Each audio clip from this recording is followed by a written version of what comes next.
জীবন। জয় জয় রাধা কৃষ্ণ নিতাই গৌর রাম সীতা মাতা পিতা প্রেমানন্দে।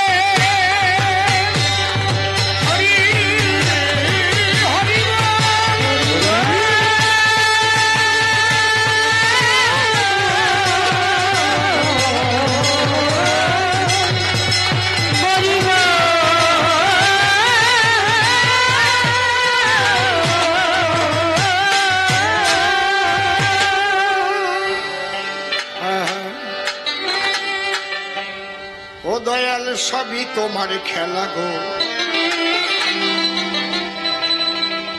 দয়াল সবই তোমার খেলা।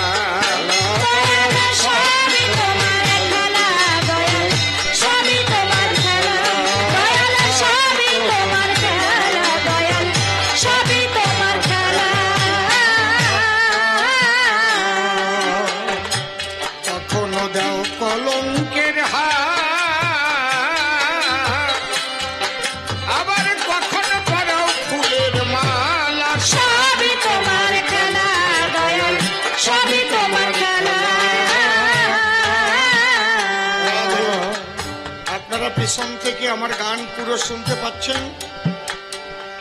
কোনো অসুবিধা হচ্ছে না তো? সব জায়গায় পাচ্ছেন তো? ওই বক্সের সামনে অত মানুষ কেন? বক্সটা গার্ড হয়ে গেছে। বক্সের থেকে সরে যান, বক্সের সামনের থেকে। বক্সের সামনে কেউ দাঁড়াবেন না। হ্যাঁ, কখনো যাও কলঙ্কের হাত, ওই আবার কখনো পরাও ফুলের মালা। সবই তোমার খেলা দয়াল, সবই তোমার খেলা। আমি তোমারই শুভ আশিস বলে জন্মিয়া এই ভূমণ্ডলে, কত লীলা পলে পলে দেখেছি একলা।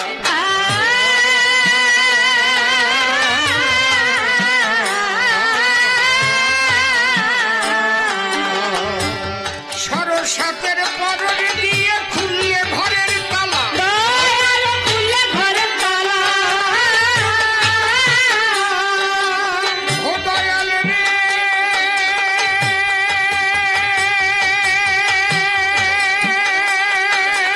ও দয়াময়, সরস্বতের পরশ দিয়ে খুললে ঘরের তালা। দয়াল খুললে ঘরের তালা। আমি তোমার ভাবনা যখন ভাবি, আমি তোমার ভাবনা যখন ভাবি, হয়ে থাকি প্রেম বিভোর। সবই তোমার খেলা দয়াল, সবই তোমার খেলা। তুমি কখনো সাজাও ভিখারি, কখনো দাও পাকা বাড়ি। সরলতা আর চাতুরি, সুখ শান্তি ঝামেলা।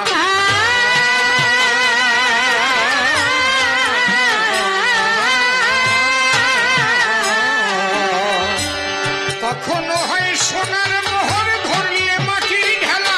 দয়াল ধরলে মাটির ঢেলা।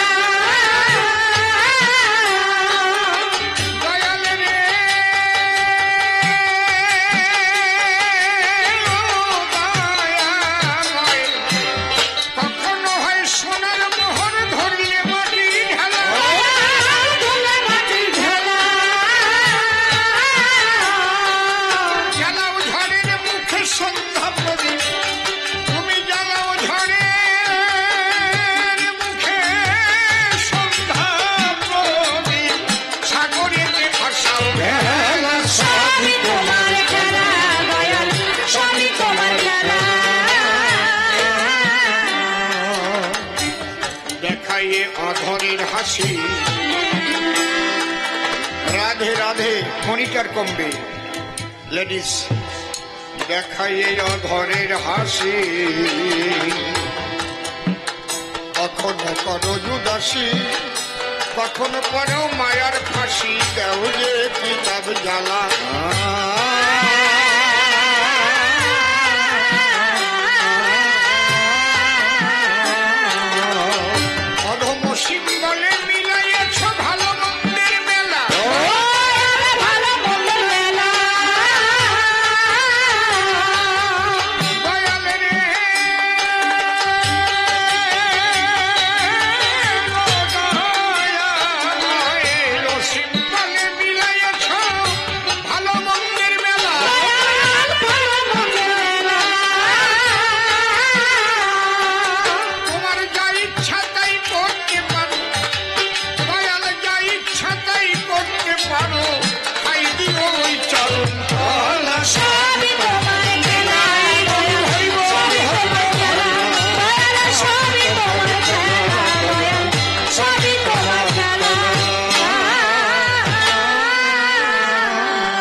স্মরণ করি পরমেশ, যার গুণ বর্ণিয়া শেষ বেদে করতে নারে। স্মরণ নিলে যার পায়ে ব্যাঘাত বিঘ্ন দূরে যায়, বারে বারে নমস্কার করি তারে। পরে বন্দী মায়ের চরণ, যে পদ বিপদ হরণ, ভবসিন্ধু তরণের একমাত্র উপায়। যে পদ ভাবিলে পরে আপদ হরে বিপদ হরে, জীবগণে ধ্রুব মোক্ষ পায়। এ ভাবধারায় বলতে গেলে অনেক সময় যাবে চলে, তাইতে চিন্তা করলেম দিলে। মনশিক্ষায় বেশি প্রয়োজন নাই। কবি গান শুনবার তরে যারা বসেছেন আসরে, প্রত্যেকের চরণ ধরে সশ্রদ্ধ প্রণাম জানায়। আপনারা করবেন আশীর্বাদ, যা হতে যায় চিত্তের বিষাদ। ইষ্ট প্রেম প্রসাদ যেন অন্তরে হয় লাভ।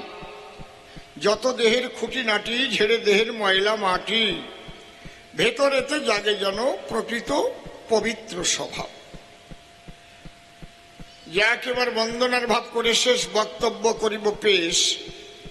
সবিশেষ সবার মধ্যে জানাই নিবেদন, এখানকার যে ধর্মীয় অনুষ্ঠান, অনেকবার এখানে গেয়েছি কবি গান, এবারও শ্রোতাদের প্রাণের আকর্ষণ।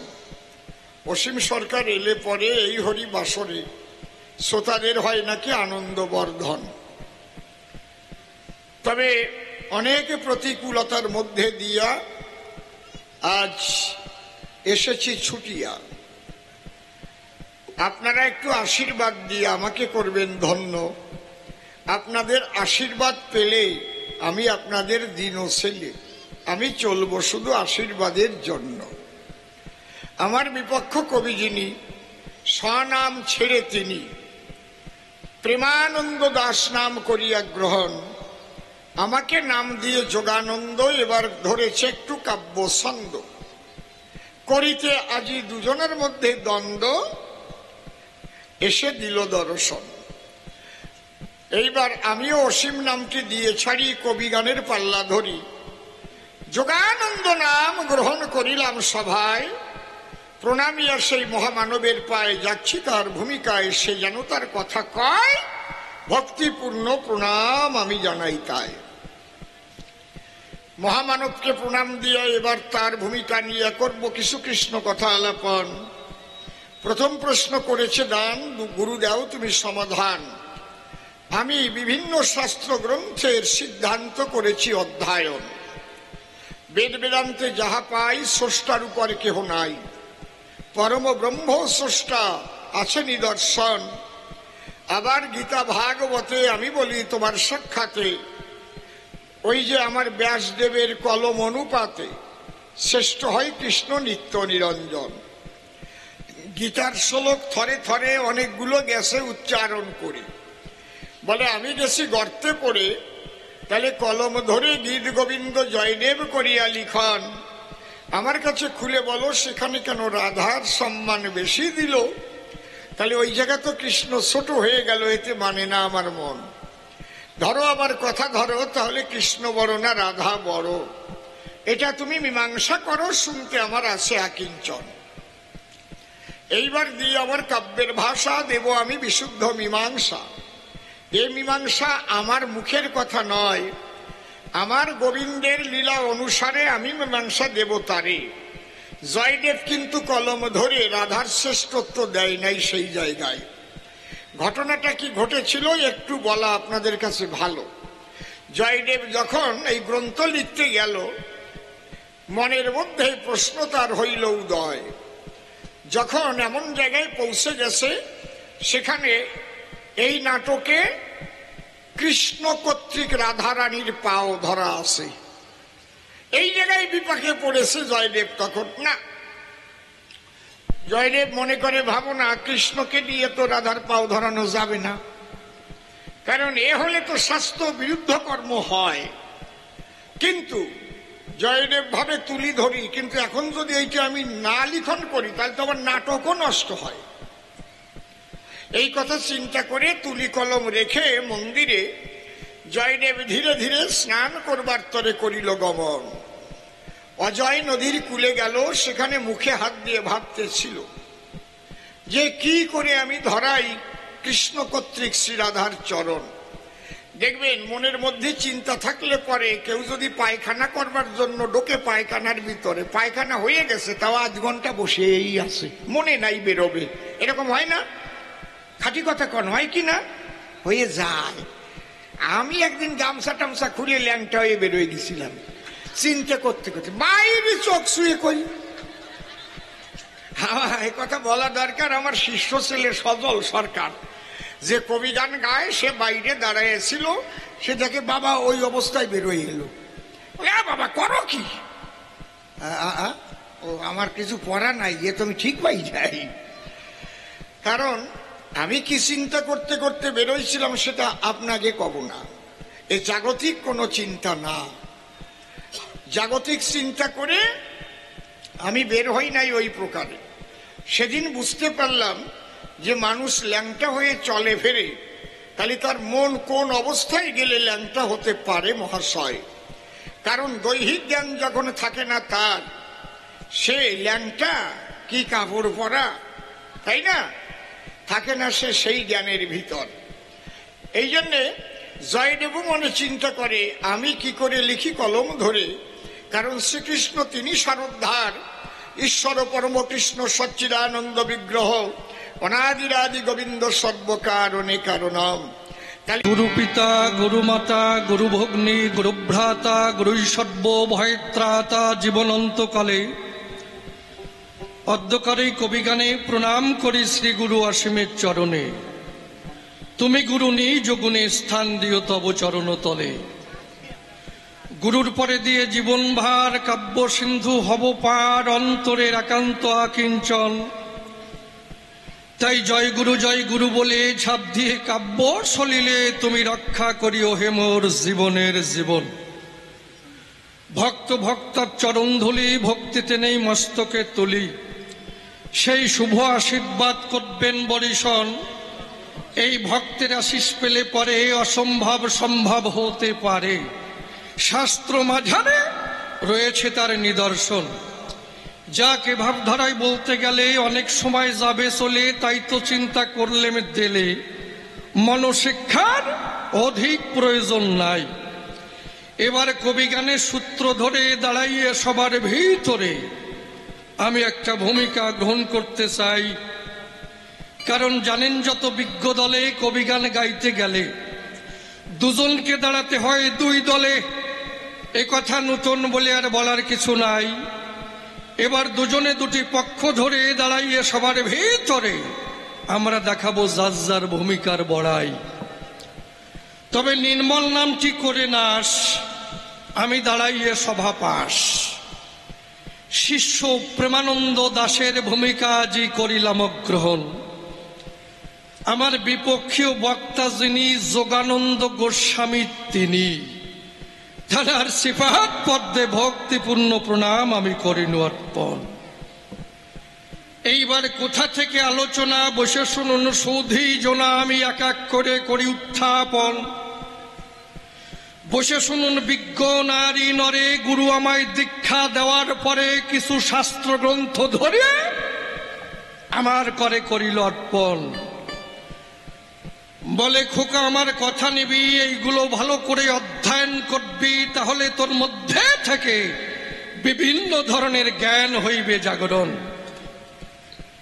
গুরুদেবের কথা শোনার পরে বসে শুনুন নারী নরে, সারা রাত্র ভরে আমি করি পঠন। বেদ বেদান্ত গীতা ভাগবত চৈতন্য চরিতামৃত বসে শুনুন সৌধি শত, এইগুলো করি অধ্যয়ন।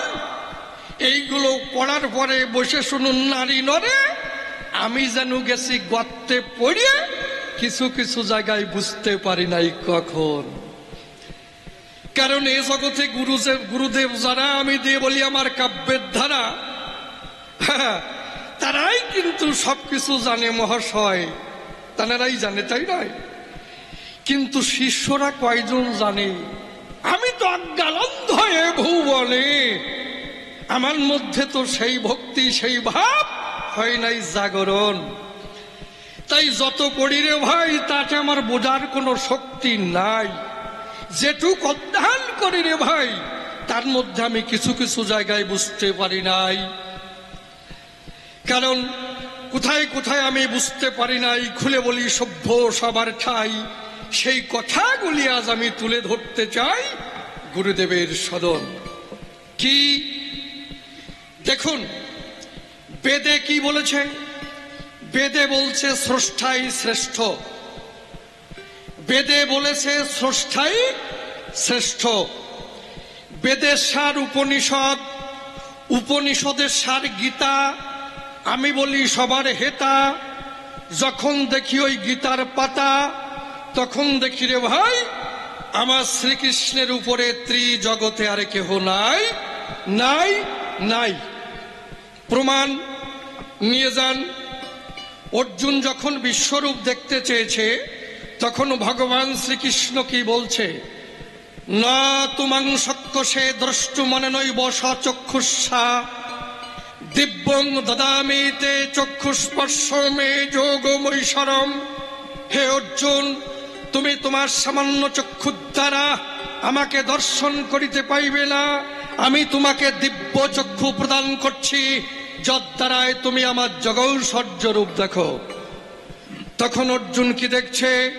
কিরীটিনাং গদিনাং চক্রিনাং চ দুরনিরীক্ষাং সমন্তাদ দীপ্ত নানাদ্যুতিম প্রমম।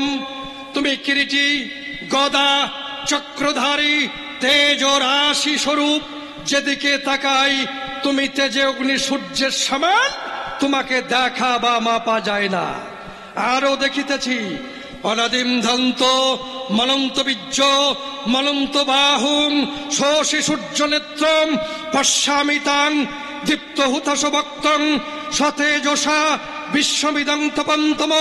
তুমি অনন্ত বীর্যশালী, অনন্ত বাহুধারী, চন্দ্র সূর্য তোমার চক্ষুদ্বয়, তোমার মুখ দীপ্ত অগ্নির ন্যায়, তুমি নিজের তেজে জগৎকে তাপিত করিতেছ। ভগবান কি বললেন? অহমাত্মা গুড়াকেশ সর্বভূতাশয় স্থিত অহমাদিশ্চ মধ্যঞ্চ ভূতানামন্ত এবচ। হে অর্জুন, আমি সর্বভূতের অবস্থিত আত্মা, আমি তাহাদিগের আদি মধ্য অন্ত। যে তুর সর্বাণী কর্মাণি ময়ি সংলস্য মৎপরা অনন্যৈব যোগেং মাং ধ্যানতুপাসতে তেষাং মহং মৃত্যু সংসারাৎ ভবামি ন চিরৎপথ্য মজ্জাবেশিত চেতসম। যে আমার ভজন করে, আমি তাহাকে মৃত্যুরূপ সাগর হইতে ত্রাণ করিয়ে থাকি। এই যে হচ্ছে গীতার কথা, বসে শুনুন বিজ্ঞ শ্রোতা। তাহলে গীতাকে যদি আমরা মানি, তাহলে আমার ভগবান শ্রীকৃষ্ণ একমাত্র শ্রেষ্ঠ, তাহার উপরে কেহ নাই, নাই, নাই। পরিষ্কার সিদ্ধান্ত রে ভাই। কি এইবার যখন ভাগবতের মধ্যে যাই, তখন কি পাই? ঈশ্বর পরম কৃষ্ণ সচ্চিদ আনন্দ বিগ্রহ অনাদিরাদি গোবিন্দ সর্বকারণের কারণম। তিনি সর্বকারণের কারণ, আমি বলি সবার সদন। এই জন্য শ্রেষ্ঠ তিনি ভুবন, তার উপরে কেহ নাই। যদি গীতার মানি রে মানি, বাণী আমরা মানি সবাই, কি গেল? কিন্তু সর্বশাস্ত্র গ্রন্থ মতে, আমি বলি সভাতে, আমরা এই সিদ্ধান্ত পাই আমার শ্রীকৃষ্ণর উপরে কেহ নাই। কিন্তু ভেজালে কোন জায়গায় পড়ে যাই, আমি গর্তে কোন জায়গায় পড়ে যাই, সেইটুকু একটু তুলে ধরি ভাই।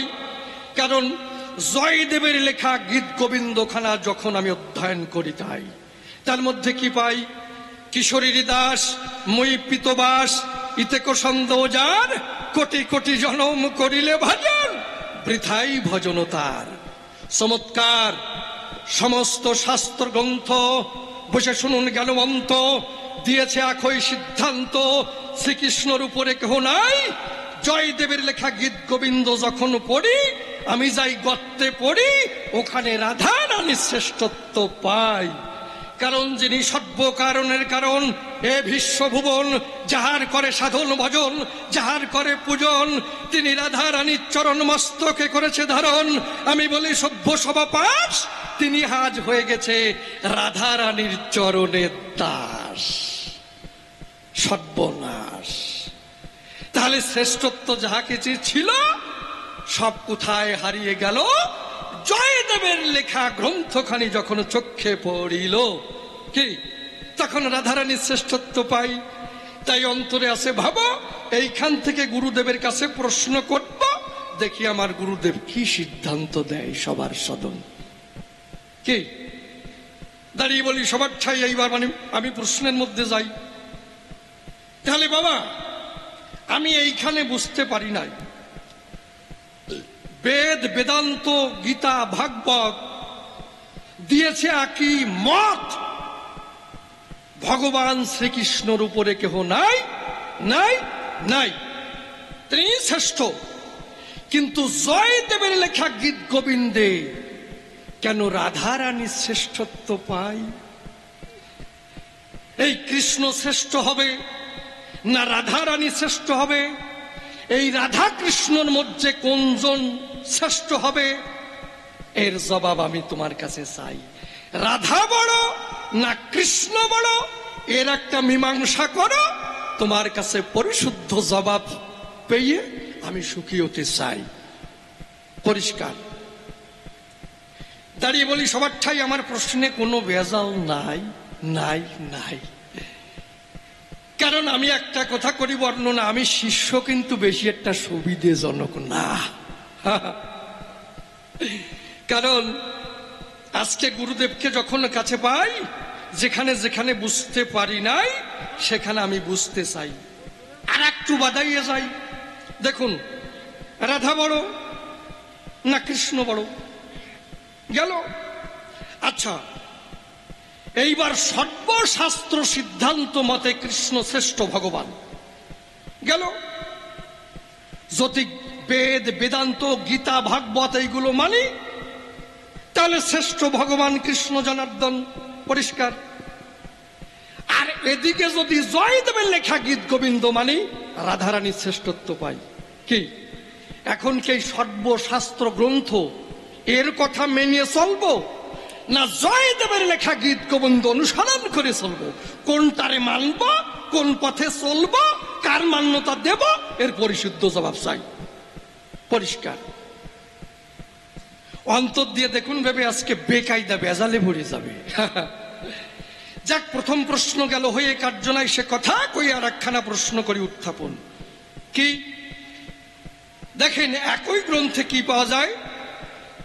একবার নাম নিলে যত পাপ হরে, পাতকের সাধ্য নাই তত পাপ করে। আবার কোটি জন্ম করে যদি নাম সংকীর্তন, তথাপি না পাবে ব্রজের ব্রজেন্দ্র নন্দন। তাহলে একই গ্রন্থের কথা দুই রকম বক্তৃতা এইটা আমরা পাই।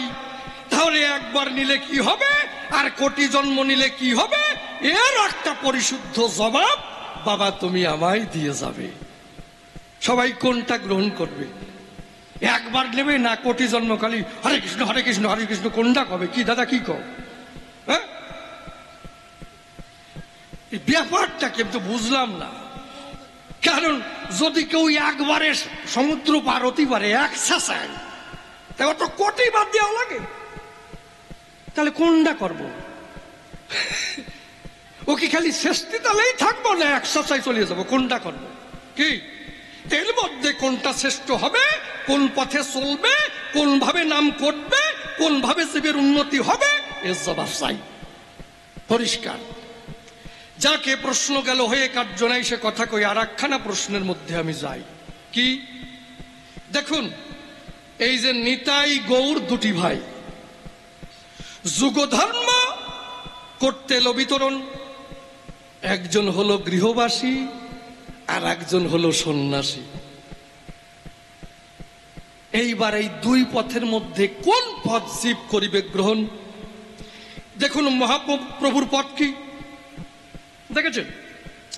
মহাপ্রভু দুটো বিবাহ করেছিল। প্রথম বউ সাপে কেটে মারা গেল, তারপরে আবার বিবাহ করল। বিবাহ করে তাকে ঘরে রেখে গেল, করতালে বাড়ি বেঁধে বলি হরে কৃষ্ণ হরে, ঘর ছেড়ে চলে গেল। বসে শুনুন সুধীশ্বর, এই হচ্ছে মহাপ্রভুর পথ। এইবার আমি যদি ওই পথ ধরি তাহলে প্রথমে বিয়ে করব, কোনো প্রকারে যদি বউ না মরে, একেবারে মশারির ভিতরে কালকে ওষুধ সাপ ঢুকিয়ে দেব, ওইটারে কামড় মারবে, ওইটা মরবে, আর একটা বিয়ে করব, পরতালে বাড়ি বেরিয়ে হরে কৃষ্ণ বলে চলে যাব। এই হচ্ছে মহাপ্রভুর পথ। আজ যদি নিত্যানন্দর পথ ধরি, দাঁড়িয়ে বলি সবার বরাবরই, তার মধ্যে কি পাই? নিত্যানন্দ দুটো বিবাহ করলো, 8টা সন্তান জন্মালো, তারপরও তারে পূর্ণ কুম্ভ কয় না। আবার নবদ্বীপে গেলে কি বলে? জয় নিতাই, নিতাই জয় দেয়, দেয় না? এই আর এক মত। বিয়ে হবে, ছেলে মেয়ে হবে, তার মধ্যে আবার পূর্ণ কুম্ভ হবে, তার মধ্যে আবার নিতাইয়ের জয় দেবে। এই বেজাল কলে পড়ে গেছে রে বাবা, মিথ্যা বলি যাই, পরিষ্কার না? কোন মত, কোন পথ? এদিকে এক রাস্তা, ওদিকে এক রাস্তা। এদিকে হরে কৃষ্ণ বলে হাঁটা দাও, আর ওদিকে হরে কৃষ্ণ বলে বউ নিয়ে সংসার করো। কেন বেজাল বাঁধাও? তাই যে দুটো পথ পাওয়া যায়, এই দুই পথের মধ্যে দাঁড়িয়ে বলো সভা সান্নিধ্যে, কোন পথে সহজ পদ্ধতিতে তাকে পাওয়া যায়? কি যে পথ সহজ সেই পথ গ্রহণ করব, কঠিন পথে কেমন যাবো রে ভাই? এই জন্য চিন্তা করি, তাই এই দুই পথের মধ্যে কোন পথ শ্রেষ্ঠ হবে, সেই পথের সন্ধান গুরু তুমি আমায় দিয়ে যাবে, পরিশুদ্ধ জবাব আমি তোমার কাছে চাই। গল্পটা বলবো, আপনারা কি বলেন? বলবো? সবাই বলছেন তো? পরে বলবেন না তো কি একটা বাজে কথা বলিয়ে গেল? বলবেন না তো? ঠিক আছে, যদিও আপনাদের জানা থাকে তবুও বলবো, কারণ গল্প তো কি ভালো জিনিস বারে বারে কজায় করছো কি, কোনো কাজ হবে না আজকে। হরি বল। বাবা তোমারে বলি, তুমি জবাব সাইজ মতো আইনো, বে সাইজ আইনে না। কি দাদা, কোনো মুহূর্তে কাজ হবে না আজকে। এমন জবাব আনলে আমার জাগা মতো যাচ্ছে না, তাহলে কেমন হয়? কেমন? 3 চোরা রাজার ফল বাগানে ঢুকে ফল চুরি করে খাইছে, মন্ত্রীর কাছে ধরা পড়ে গেছে, পাহারাদারের কাছে ধরা পড়ে গেছে, পাহারাদার পিঠ মোড়া করে বেঁধে নিয়ে আসছে, রাজা মহাশয় এই 3 চোরা আপনার ফল বাগানে ঢুকে ফল চুরি করে খায়, এদের উচিত শিক্ষা দিতে হবে গায়ে। বলে দেব? বলছে আচ্ছা তোমরা কি চুরি করে খেয়েছো? বলে না রাজা মশাই, আমরা না চেয়ে খেয়েছি। বলে এই না চেয়ে খেলে চুরি করা হয় না, ফাজিল কোথাকার। তা শোন, তোদের সাজা দেব কি, তোরা 3 জন আবার জঙ্গলে যাবি, 3 দিকে যাবি, কারো সঙ্গে যেন কারো দেখা না হয়, আর যার যার পছন্দ অনুসারে একটা করে ফল আনবি। যদি আমার পছন্দ হয় খেতে বলবো, আর যদি পছন্দ না হয় তাহলে নিম্ন দাঁত দিয়ে ঢুকাবো। পরিষ্কার কথা, এর মধ্যে কোনো ভেজাল নাই, হাসির কথা না। কি তার 3 জন চলে গেছে, 3 দিকে কারো সঙ্গে কারো দেখা নাই। একজন মারাত্মক চালাক, সাংঘাতিক চালাক, অসম্ভব চালাক, দারুণ চালাক। সে ভাবছে আমি এমন একটা ফল নিয়ে যাব, রাজা মহাশয় যদি পছন্দ না বলে বসে, নট পছন্দ যদি একবার বলে বসে, তাহলে তো আমার ওই নিম্নদার দিয়ে যাবে। এই জন্যে এমন একটা ফল নিয়ে যাব, যদি পছন্দ না হয় ওই জায়গা দিয়ে দিলি যাতে কষ্ট না হয়। কি কি তা ও কি করছে, একটা পাকা আঙ্গুর ফল পেকে একেবারে টুবু টুবু হয়ে আছে, মানে টিভিতে 2 আঙুল দিয়ে ধরা যাবে না, হাতের তালুর উপর নিয়ে আসতে হবে আস্তে আস্তে। ভাবছে যে যদি পছন্দ না হয় তাহলে উনাগের আর দেওয়া লাগবে না, আমার তা আমি দিয়ে নিবানি, কোনো অসুবিধা নাই। তেমনি একটা আঙ্গুর ফল নিয়ে নাচতে নাচতে শোনাচ্ছান আসছে, এসে বলছে রাজা মহাশয় কি ফল এনেছো? এই যে পাকা আঙ্গুর। বলে নট পছন্দ, ওইটাকে ভুট করো জায়গা মতো দাও।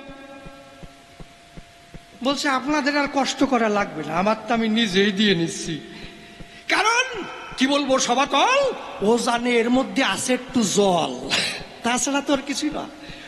ওই দেওয়ার সময় খালি একটু জল টল মাইকে যাবে, তাছাড়া আর কিছু না। বড়দা কি কও? একদম।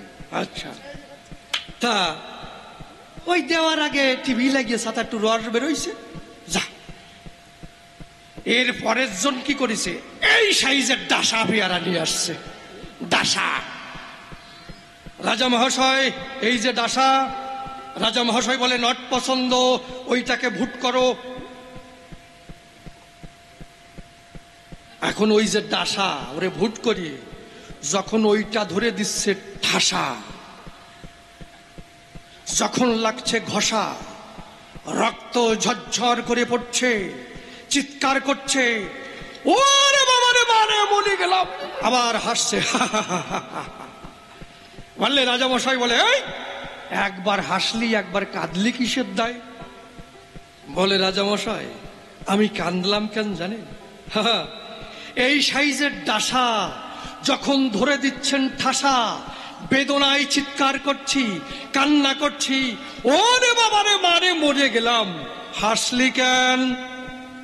বলে হাসছি কেন জানেন? আমার তো এই সাইজের ডাসা, পেয়ারা ডাসা কোনো মতে ঠাসিয়ে ঠুসিয়ে যাবে নে।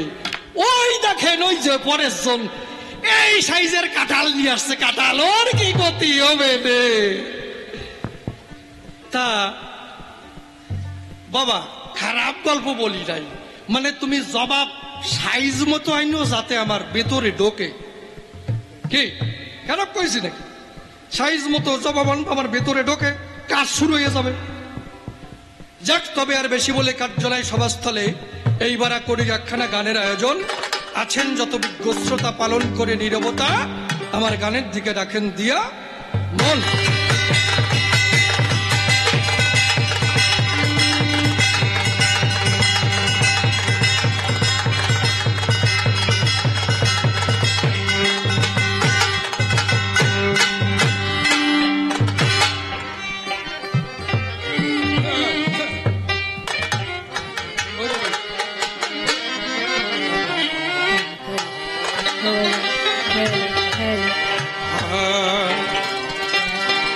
ওই আমি বুঝলাম না যে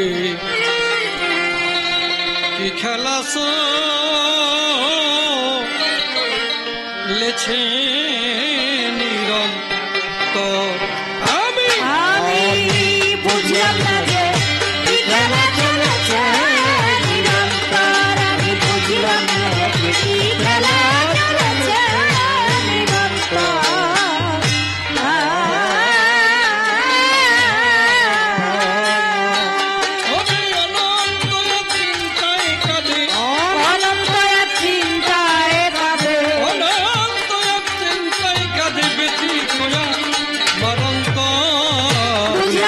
কি খেলা চলেছে নিরন্তর, আমি বুঝলাম না যে কি খেলা চলেছে নিরন্তর।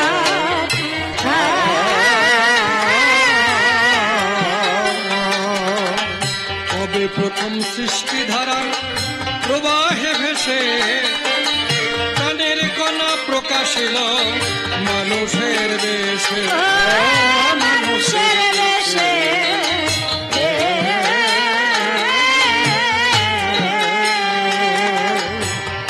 প্রথম সৃষ্টি ধারা প্রবাহে ভেসে প্রাণের কণা প্রকাশিল মানুষের বেশে, মানুষের দেশে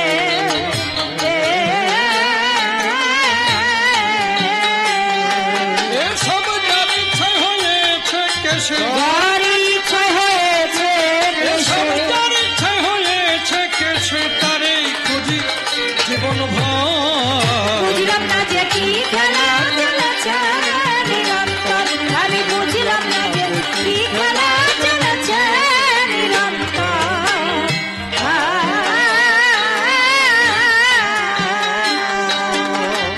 অনন্তকাল রকেট যদি চলে অনন্তে, পৌঁছাবে কি কোনদিন সেই অনন্তের প্রান্তে? সেই অনন্তের প্রান্তে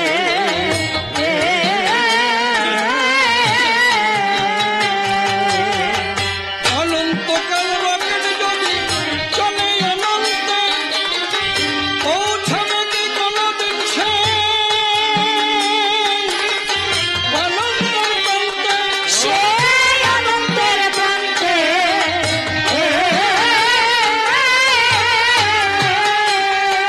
তোমরা কে পেরেছ তারে জানতে? পেরেছ তারে তোমরা কে জানতে।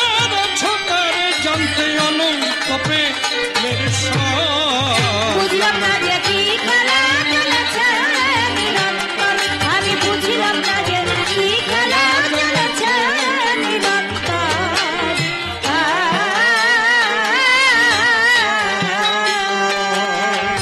অসীম বলে বুঝতে গিয়ে হয়েছি শান্ত, মনের মানুষ হলে মনের কথা সে জানতো। মনের কথা সে জানতো।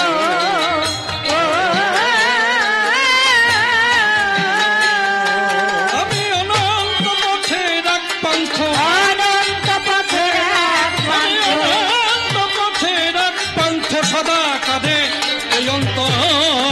বুঝলাম না যে কি খেলা চলেছে নিরন্তর, আমি বুঝলাম না যে কি খেলা চলেছে নিরন্তর।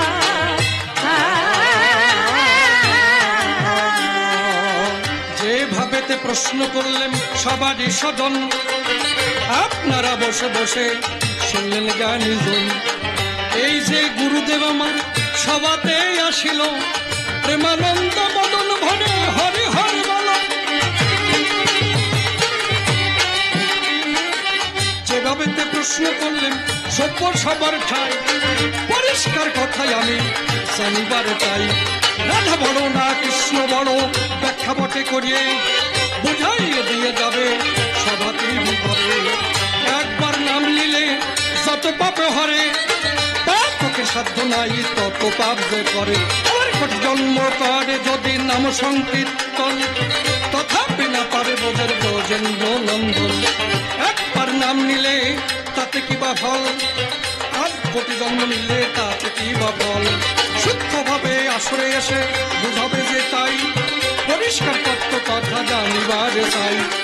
নিতাই গৌর দুটি ভাই জগতেতে এলো, হরিনাম বিতরণ তারা করতে বটেছিল। একজন হলো গৃহবাসী, একজন সন্ন্যাসী হয়, এই দুটো পথ কিন্তু পাওয়া বটে যায়। দুই পথের মধ্যে কোন পথ শ্রেষ্ঠ বটে হবে, তাহার কথা পরিষ্কার করে বোঝাইয়ে দিবে। আমার সুকর্তার বেশি বলা নিষ্প্রয়োজন, আমার মতো ভাবে কানে করব সমাপন। এরপরে জবাবদাতা সভাতেই আসিবে, তাহার ভাবের কথা খুলিয়া বলিবে। দেখি এরপরে এসে কোন কথা কয়, কোন ভাবের ভাব ধারায় উঠাইয়ে লয়। গুরুদেবের চরণে প্রণতি জানাই, তাহার যা ইচ্ছা বটে করে জানতাই।